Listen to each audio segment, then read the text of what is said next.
enjoy this weekend. Enjoy tonight, Washington, Oregon. It's the last weekend ever that conference championship games will matter. It's the last weekend ever.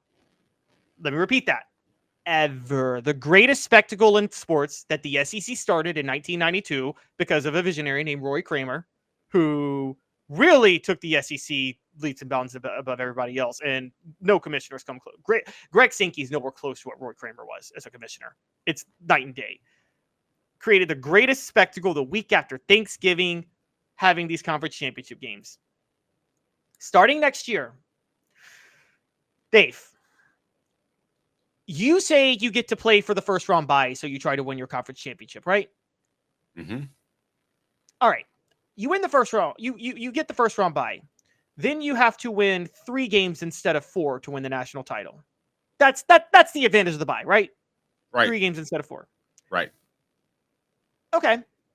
Well, you still technically have to win 4 games because to get the bye, you have to win your conference title. So why not just rest all your starters for the conference title? You know you're in the playoff anyway, and you still just have to win 4 games. I'll explain to you why.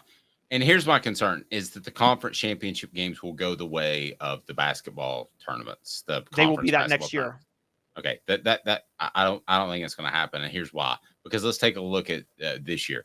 Where is Georgia currently ranked in the college football playoff? Number 1, right? Number 1. Okay. Number 1. Where's Alabama? Number 8. Okay. Number 8. So those 2 teams play. If Alabama beats Georgia and it's a 12-team playoff, they would have a bye and or a home field game. Well, they would at least have a home field game. They might have a bye. What does Georgia care, though? Well, Georgia has to play an extra game. If Georgia loses. Georgia has to. Wait, but they don't have to play an extra game. If they just rest all their starters for this game, this could be their bye. This can count as their bye. No, I'm dropping them to 5. If they pull shenanigans like that, I'm dropping them to 10. But if they lose, I'm dropping them to 5 so that it costs them a game. That's the whole point. You're missing my point, though. Okay, if they have to try to win the conference championship game, that counts as a game that they have to win. Yes. So even if they get the bye, they have to win 3 games in the playoff. But plus trying to win the conference championship game, that's 4 games that they have to try to win. If they don't get the bye, if they just rest all their starters, heck, forfeit the conference championship game, and you don't give them the bye, they still just have to win 4 games at that point. Just happens to be 4 playoff games. And as a matter of fact, it'll be easier because the first round, would you rather exert your energy to try to beat Alabama in the SEC title or to try to win a first round playoff game that you'll have to play against some group of 5 school that is going to be in the first round? If this were a 12-team playoff this year, agree or disagree, the winner of the SEC championship game would get a bye. The loser would not. They would. I'm saying the bye is irrelevant. You still actually, because you're still having to win the same number of games. If you don't try to win your conference championship, then that can be your bye. Okay, but if you don't try, then you're suddenly playing an extra game. You're going to have to show up. And by the way, you're playing an extra game if you try to win your conference championship game. But the SEC means something. It still does. Now, with the Big Ten, no. The ACC conference basketball tournament still meant something. Did it not? Until everything's gotten shifted around. But it still meant something. Duke and North Carolina wanted to win the ACC tournament. Now, I don't know what the Pac-2 or Big Ten have going on and if they have conference pride or not. But by golly gee, if you don't have a lot of pride in Atlanta on Saturday, no matter who you are, to win a conference title that they will put a banner up, then I don't know what's wrong with you. If you don't think that game matters, then I don't know what's wrong with you. Plus, pragmatically, if you win that game, you're going to get a bye. So I think the bye doesn't matter because if you can just use the conference championship game as your bye by not trying to play. Nobody is going to do that.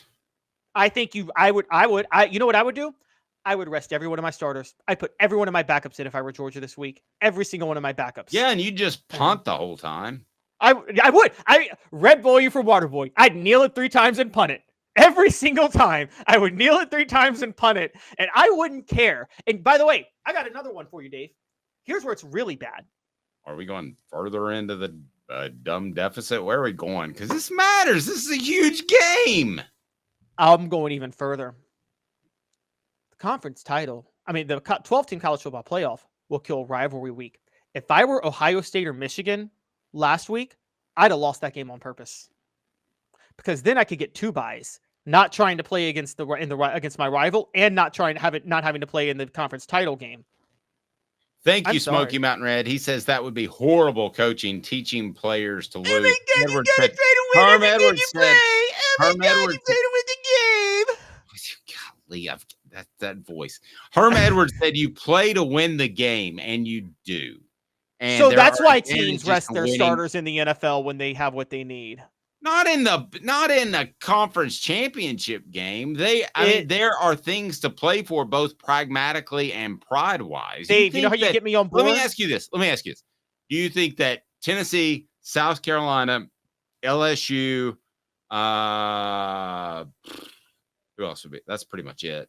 That could have weaseled their way, not weaseled, but they could have gotten into a championship game. If you called them right now and you said, hey, Josh Heupel, we need your team ready to play tomorrow. Georgia, the bus had a flat tire. He's going to go play, and he's going to go play for pride, and he's going to go out and try to win the darn thing. Yeah, because there's no playoff to think about for Josh Heupel. So what? There would be if you win the conference next year. There would be if you win the conference championship. But that's why if you're Josh Heupel, you try to win because you have to win to get in. Period. By the way, okay, Dave, you can get me on board. You know how you can get me on board with this? You ready to get me on board? I don't know that I want you on board. Go ahead. Don't just do home field advantage for don't just do home field advantage for the first round. Do it for the second round too. The 4 teams that get a first round bye, they get to play that game at home. Well, I like that, but here's where it's not pragmatic because the bowl committees still have too much power. They don't have the power like they used to. Right. They still have a significant amount. So in 5 years, we're having this conversation for real when the bowl committees are like, hell, just send me whoever you got. Yeah, I agree. And because I think that because the NFL, the reason you're playing for the first round bye is not the first round bye, actually. You're actually playing because you want home field advantage. Because in January, who plays at home matters in the NFL a lot. Think about this. It'll matter in the playoffs too. Let's just say Florida's at their best and Ohio State's at their best. If you're Florida, you don't want to go to Ohio State. If you're Ohio State, you probably don't really want to go to Florida. Exactly. That's my point. Yeah, that makes it fun. I've said this for college basketball. I think the stupidest thing college basketball does is I think the conference tournament should be held by the team that had the best regular season record every year. If you're one of those smaller leagues that dude. You're one of those smaller leagues that only your conference tournament champion goes. I would say the team that has the best regular season record hosts the whole conference tournament. It's going to be played at their stadium. And that's that's how you make the regular season matter more. So you win the regular season. If Tennessee wins the regular season of basketball like they did last year, right? You host the whole tournament at Thompson Bowling Arena? You host the whole tournament at Thompson Bowling Arena. That's hot. I really like that. You'd never brought that up before. Just when you were wandering around in the darkness and I was worried about your sanity, you pull that one out, and then suddenly me and Paris say, that's hot. Luckily for Tennessee, when they get a bye anyway, if they're in the playoff hunt, because they play Vanderbilt for the final regular season game, so they can rest their starters anyway and still win that game. Doesn't really matter, but yeah, I think you should get to play. If you get a first round, I think the seeding should be for home field advantage in the college football playoff. All of it. Forget the first round, the whole shebang until the national title game. That's fine. But again, we know why that's not happening because bowl committees are still strong. But I don't want this to sound gruesome, but as the older heads die off, and they already have some, that's why they've taken some power back from the bowl committees. But as these athletic directors that are older and they have ties, and these bowl committees send them on trips that cost like $10,000, $20,000 to God knows where. When you start to lose that, then the athletic director is like, wait, I can have another home game? I think I would rather do that. That's where things change. And that will be in about 5 years. It's not there yet, but that'll be in about 5 years. The bowl committees now, if you would have ever told me 20 years ago, the bowl committees are going to sit there and they're going to have no say in the teams they get. And they're just going to sit there and wait from practically a fax, because it would have been old timey, a fax from the SEC saying, you have South Carolina and Idaho. I would have told you you're insane, because they had too much power. They had so much power. I can remember, I always broke, not to go Uncle Dave on you again, but I always broke bowl stories because I had a close friend who was on a bowl committee. So he would tell me the Outback took this, so Tennessee is going to go to this. And there's like a chain down the line. Nowadays, you know what they do?